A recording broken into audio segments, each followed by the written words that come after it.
guys, welcome back to Crows Before Bros. I'm Randy and this is a silly little book channel that I run with my bestie Lauren. So when trying to pick what book I was going to talk about for my solo video this month, I didn't really have a hard time for two reasons. One, this is the best book I read this month, and two, it's the only book I read this month.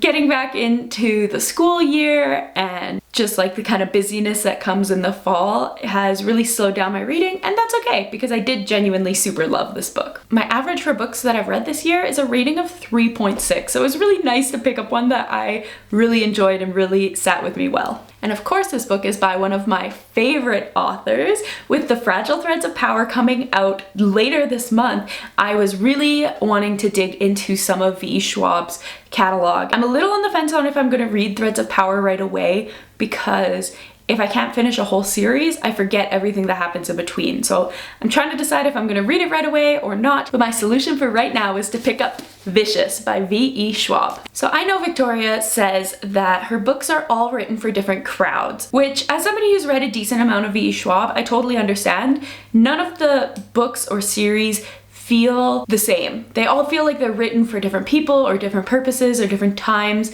But I've enjoyed all of them so far. I thought Addie LaRue was a beautiful look at what it means to be a person and the impacts that we make. I think Gallant felt like reading a cozy Tim Burton novel.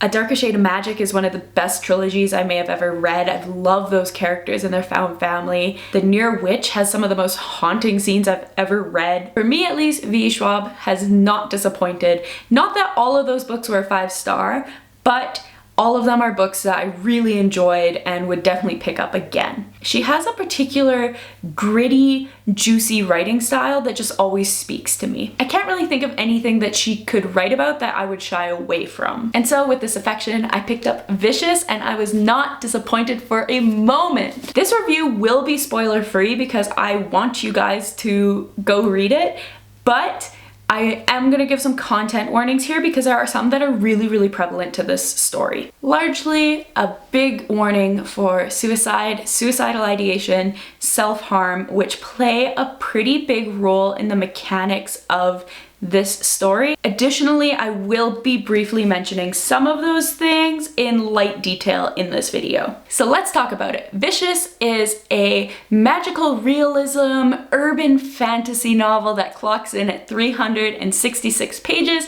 It is written by Victoria Schwab and it is told in dual timeline third person. This is a superhero kind of novel. You can definitely tell while reading it that V.E. Schwab took inspiration from characters like Magneto and Professor X when writing this story. So we are introduced to this world where some people may or may not have powers. The same way that in our world, some people believe in the Yeti or the Loch Ness Monster, but most people just accept that as a common myth. That's kind of how these people with superpowers are seen in this world. Our main character, Victor Vale, and his best friend, Eli Cardale. Cardale?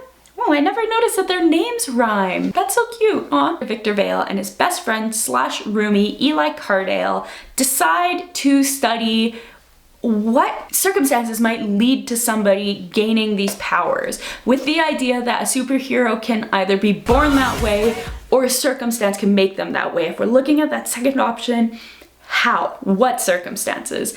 What is happening in the body? Victor is deciding that he's going to study adrenal glands and fight and flight, that kind of thing.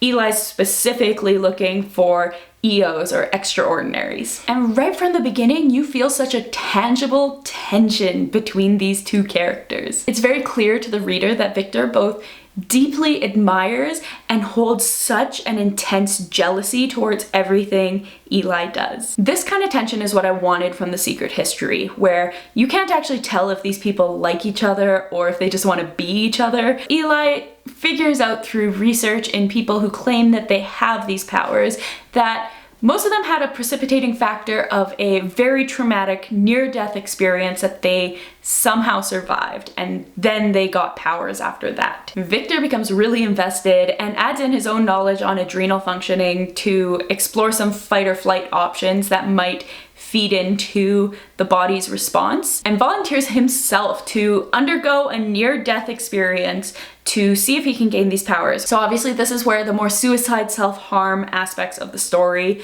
fall into place as both boys start concocting these kind of crazy ways to die and then bring themselves back in the hopes that they will have superpowers. Eli gets it right away, which of course amps up Victor's jealousy of him. Eli gets regenerative powers. Think like Deadpool, like he just immediately can heal himself. Victor feels very threatened by this, very threatened that Eli beat him to it, very threatened that Eli has powers and he doesn't, and he goes out and concocts his own way to gain powers, and it goes a bit awry. He gets the powers, but at the cost of somebody very dear to both him and Eli, which then leads to a huge dramatic and nearly murderous encounter between these two boys. This begins a lifelong rivalry where they both think the other is in the wrong. And that's kind of the meat of the story, is in this rivalry. We find ourselves in something of a Professor X Magneto dynamic where they used to be friends but now they're enemies and they can kind of see each other's point of view, but that doesn't matter to them. The one shift here being that like Professor X is also probably not a good character if we transfer that onto this story. Over time, Victor becomes something of an anti-hero, bent on revenge against Eli. Eli begins to believe that he has been blessed by God to rid the world of these extraordinaries because he can see in Victor and feel in himself a shift away from morality and away from ethics and towards just like a chaotic, neutral lifestyle that he thinks is not what the world needs. And so he's decided that he's going to eradicate all these EOs. Of course, not seeing that it's really hypocritical of him. Here's a quote. Victor was wrong about everything. If I'm missing something, then so are you. Life is about compromises. Or did you think because you put yourself in God's hands that he would make you all you were and more? He did, said Eli aloud to the sink. He did, he would, he had to. Whatever this gap was, it was there for a reason, there to make him stronger. He had to believe it. I found this to be the most interesting and compelling aspect of this novel for sure. Eli's religious fanaticism and increasingly ridiculous justifications for his actions. Victor, for his part, was also incredibly compelling. I love an MC driven by revenge and bitterness and betrayal and hurt, and near the back half of the novel he really feeds into some mastermind energy. And despite how cold and off-putting and edgy he can be and wants to appear, we start to feel him soften up through the novel, especially as he begins to collect something of a little found family around himself. There's also beautiful moments of comparison where you'll see Eli do something horrible and he'll have the thought of like, this was probably bad, but who cares? And then you see Victor go through the same thing, but be like, this was wrong. And I don't feel anything about that, but I know it was wrong. And just like this complete disconnect from morality, but in like different ways. I don't know how to explain it, but there's a lot of beautiful juxtaposition between these two characters going through similar things, making similar choices, but from a different place. Traveling with Victor is Mitch, who's a friend that he met in prison, Dole, who is a rescue dog, and Sydney, a 12-year-old girl who they picked up kind of off the side of the street. She's bleeding out and they suspect that she is also an EO.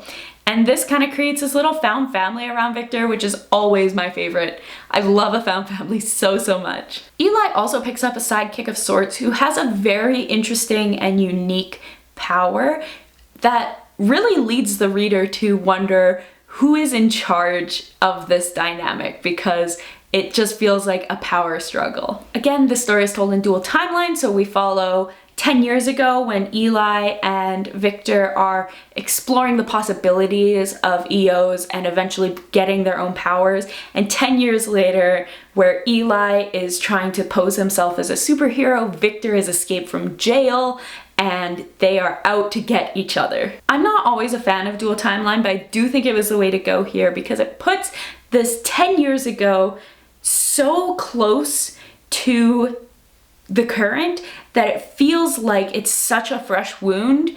even though you know that there's a big 10-year gap there. It feels just as fresh for the reader as it feels for the characters. And the way that V.E. Schwab describes this tension and this hurt is like so gutting. Hate was too simple a word. He and Eli were bonded by blood and death and science.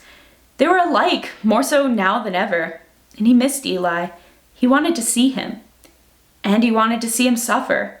He wanted to see the look in Eli's eyes when he lit them up with pain. He wanted his attention. Eli was like a thorn beneath Victor's skin, and it hurt. As always, V.E. Schwab's writing style is so good, it's so juicy. It feels like the word choices and the sentence structures themselves breathe life into these characters. She often describes such simple moments in such a real way that I'm like, whoa. Like, I might say, I don't remember telling someone something, but maybe I did. And instead, V.E. Schwab writes things like, you said she was an EO.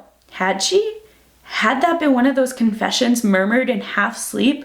The space where whispered thoughts and dreams and fears slipped out? Something I appreciated about this novel is the lack of romance. I've not been in a romance headspace lately, so I was pleasantly surprised to find very minimal in this book. There is a particular character that brings some aspects of romance to the book, but as a reader, you get the impression that Victor is not even remotely interested in actual love from this character. It's about a semblance of control. It's about beating Eli. It's about having something Eli doesn't. So the romantic tension has nothing to do with the romance and has everything to do with one-upping Eli. This book doesn't ask its main characters to fall in love. It asks them to seep in this anger and hurt and just let that motivate them entirely. Overall, if you love a dark, edgy, anti-hero, mastermind kind of main character, this is a book for you. If you like a best friends to enemies, found family, gritty prose, rescue dogs, and getting into the mindset of people making terrible decisions, I think this is a book for you. I gave Vicious a 5 out of 5 stars and cannot wait to tuck into its sequel, Vengeful. Have you read any V.E. Schwab books? Or, if not, do you have a favorite auto-buy author? I don't often auto-buy books. I take pretty much everything out from the library first, but I would not be hard-pressed to buy a V.E. Schwab book before reading it. She's never let me down so far. Anyways, guys, don't forget to like, comment, subscribe, all that good stuff. We love you, and we'll see you next time. Bye!